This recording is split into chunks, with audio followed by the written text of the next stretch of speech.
Hai pendengar semua, selamat datang dan mendengarkan audiobook dari Audiotun.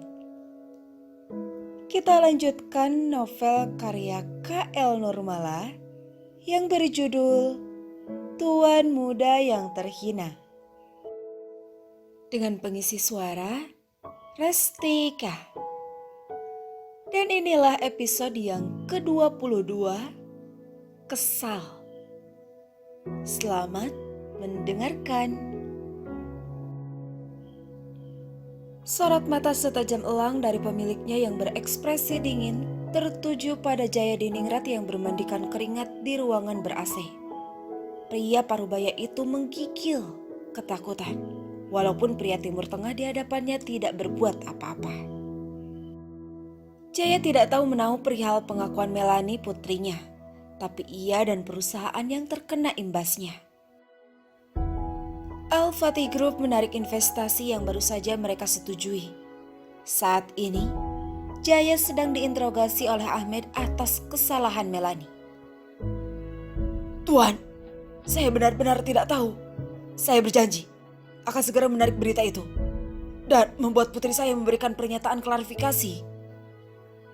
Tapi saya mohon Tuan, bantu saya. Perusahaan bisa gulung tikar karena jatuh tempo utang tinggal menghitung hari. Saya mohon Tuan. Pintanya dengan wajah mengibah. Tuan muda bisa saja mempertimbangkannya. Hanya jika berita itu hilang malam ini. Tapi jika masih ada, aku yang akan membereskannya. Tentunya dengan caraku.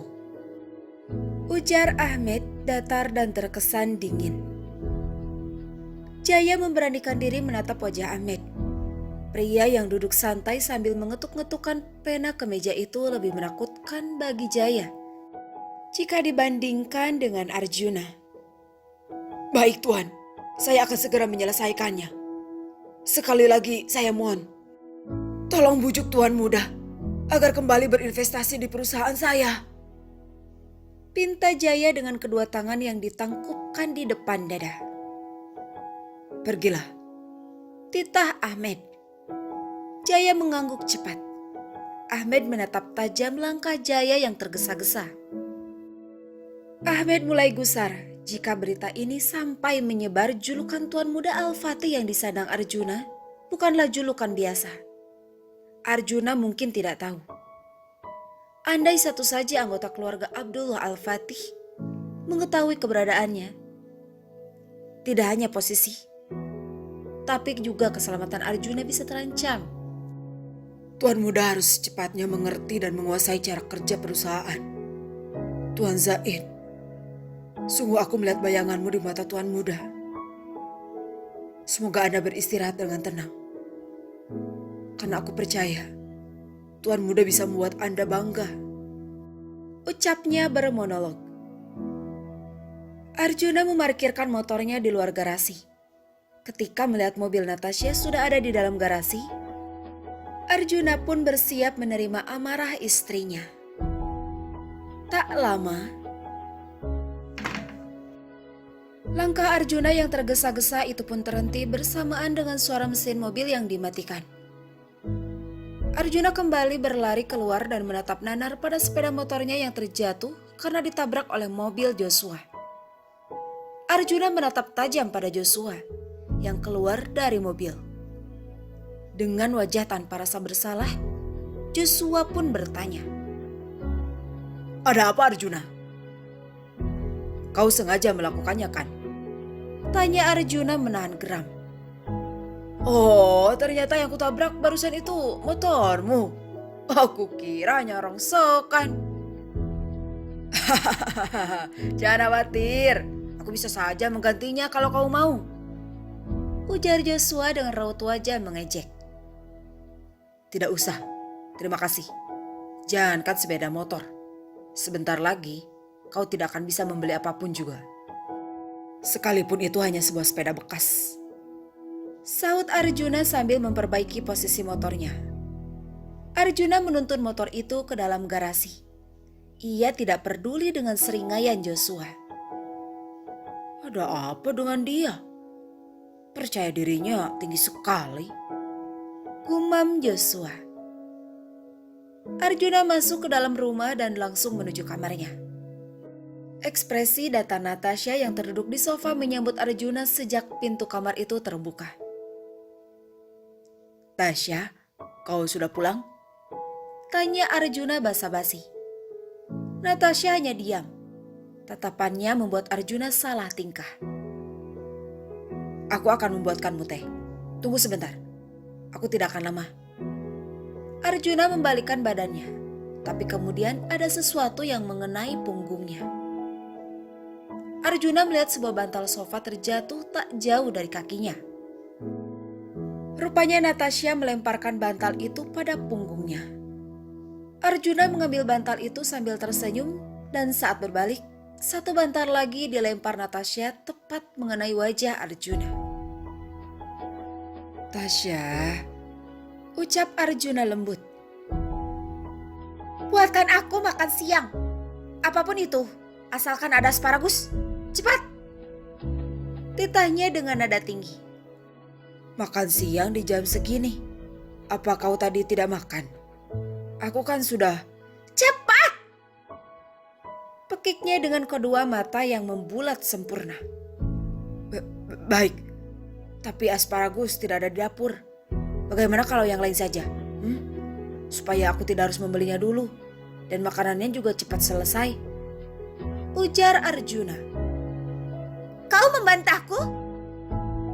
"Bukan begitu, tapi baiklah. Beri aku waktu 1 jam, oke?" "Apa? Kau mau aku kelaparan setelah melewatkan makan siang?" 45 menit, bagaimana?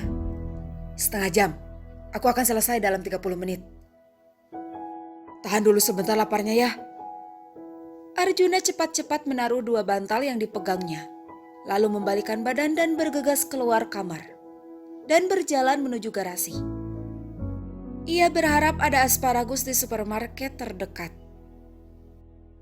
Sementara itu Natasha melempar bantal lain yang berada di dekatnya dengan sangat kesal. Bukan hanya kesal pada Arjuna yang belakangan ini terlalu sering mengabaikannya, tapi juga ia kesal karena dirinya seakan bergantung dan berharap selalu dilayani oleh Arjuna. "Ada apa denganku? Menyebalkan. Perasaan apa ini?" gerutunya. Arjuna boleh lega karena apa yang dicarinya ada di supermarket yang ia tuju. Namun begitu waktunya cukup tersita karena antrian 2 orang di depannya. Hanya tinggal 15 menit kurang dari waktu yang dijanjikan. Saat melihat udang di dalam lemari pendingin, Arjuna pun segera mengambil dan membersihkannya. Tak lama Arjuna benar-benar merasa lega. Di beberapa menit terakhir, ia gunakan untuk memanggil Natasha. Dengan susah payah Natasha menyembunyikan ekspresi wajahnya yang menatap lapar pada menu asparagus, tumis udang buatan Arjuna. Aromanya yang menggugah selera membuat Natasha beberapa kali menelan saliva. "Mengapa hanya 1 menu?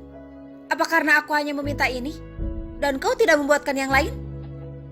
tanyanya ketus pada Arjuna yang menyodorkan piring yang telah diletakkan nasi panas di atasnya. "Maaf, aku tidak sempat membuat yang lain. Tadi aku..." "Alasan?" decih Natasha memotong kalimat Arjuna.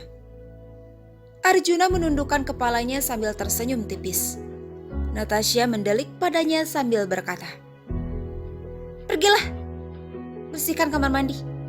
Setelah itu, masih ada pekerjaan yang harus kau lakukan sebagai hukumanmu." "Tapi kamar mandi sudah bersih, Tasya," kilah Arjuna. "Kau membantahku? Oh iya, jangan lupa membuatkan aku teh setelah kau selesai." "Tentu tidak, Nona. Selamat makan. Aku akan kembali setelah selesai membersihkan kamar mandi." Delikan tajam Natasha mengiringi langkah Arjuna yang tergesa-gesa.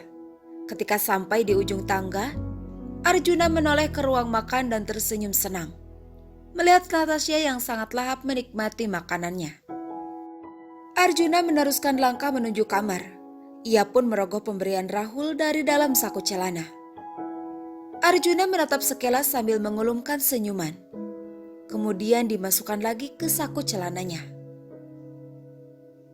Kurasa tidak ada salahnya mencoba. Seperti yang dikatakan Rahul, Tasya kan istriku. Jadi sah-sah saja kan? Gumam Arjuna sambil mulai bersiap menjalankan hukumannya. Bersambung. Episode ini telah usai. Jika suka, jangan lupa tekan tombol favorit di audiobook novel ini. Terima kasih telah mendengarkan. Kalau kamu mau dengar audiobook lebih banyak dan gratis, segera download Audiotune.